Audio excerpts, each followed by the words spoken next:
Break के बाद स्वागत है आपका।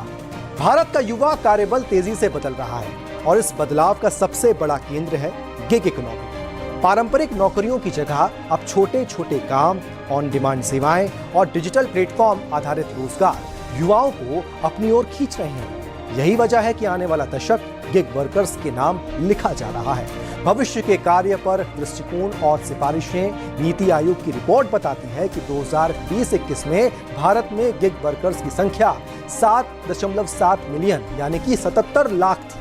आने वाले समय में यह आंकड़ा 2029-30 तक बढ़कर लगभग 23.5 मिलियन यानी कि 2.5 लाख से ज्यादा हो सकता है। यानी अगले 10 साल से गिग वर्कफोर्स में 3 गुना से भी ज्यादा का विस्तार होगा।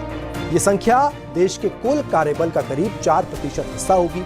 युवा पीढ़ी स्थायी नौकरियों से ज्यादा पढ़ाई के साथ कमाई, पार्ट टाइम विकल्प और अपनी शर्तों पर काम करने का अवसर चाहती है। हालांकि गिग इकोनॉमी युवाओं को नए मौके देती है, लेकिन इसके साथ कई चुनौतियां भी जुड़ी हुई हैं। बीमा, पेंशन, चिकित्सा सुविधा या भुगतान छुट्टियां जैसी सुविधाएं ज्यादातर गिग वर्कर्स को नहीं मिलती।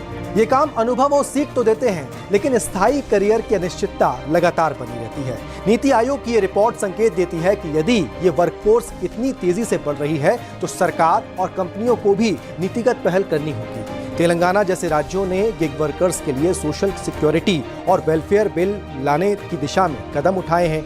राष्ट्रीय स्तर पर भी गिग वर्कर्स को न्यूनतम मजदूरी, दुर्घटना की बीमा और ट्रेनिंग जैसी सुविधाओं से जोड़ना समय की मांग बताया गया है। अगर ये सुविधाएं मिलें तो इस कल्चर में और तेजी से बूम आएगा। भारत के लिए गिग इकोनॉमी केवल रोजगार का एक विकल्प नहीं बल्कि भविष्य का मुख्य आधार बन सकती है।